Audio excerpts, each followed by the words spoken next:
Şimdi Sıla'yı videoya çekiyoruz ve Sıla şu anda horluyor. Yatışa bak.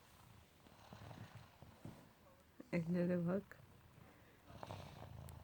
Evet, yarın Sıla'yı internete koyacağız. Sıla Ertuğrul horluyor.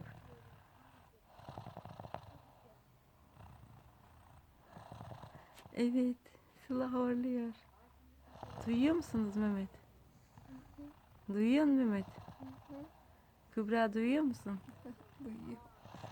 Yarın Sıla'yla dalga geçeceğiz. Facebook'a mı koyalım Sıla'yı yoksa YouTube'a mı? Face'te daha çok yayılır. Face'te evet, Sıla'nın şu anki horlama hali. Evet, ışığı bir kere aç. Şu ışığı aç. Sıla yarın kendini gördüğünde şok olsun. Sıla şu anda deli gibi yatıyor. Evet.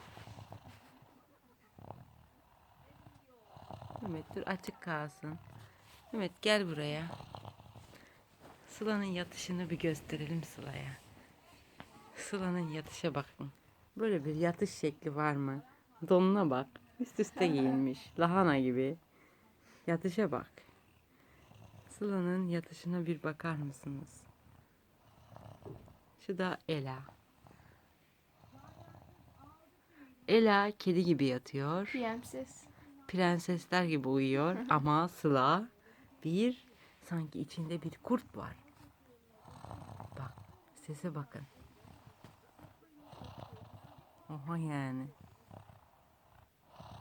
Sıla sanki akşama kadar çalışmış, belinde taş taşımış, çok yorgun, bitkin.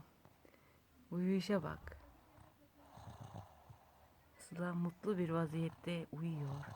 Günün yorgunluğunu atmaya çalışıyor şu anda. Bakın, horlama sesini dinleyin, dinleyin. Dinleyin. Böyle bir yatış şekli olamaz. Eller, kollar.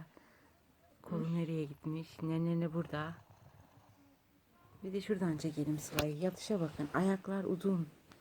İçinde bir tane daha don var. Lahana gibi. Donları giyinmiş.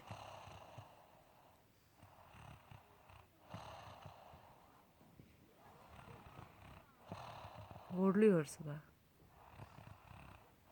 İyi geceler Sıla. Tatlı rüyalar. Bye.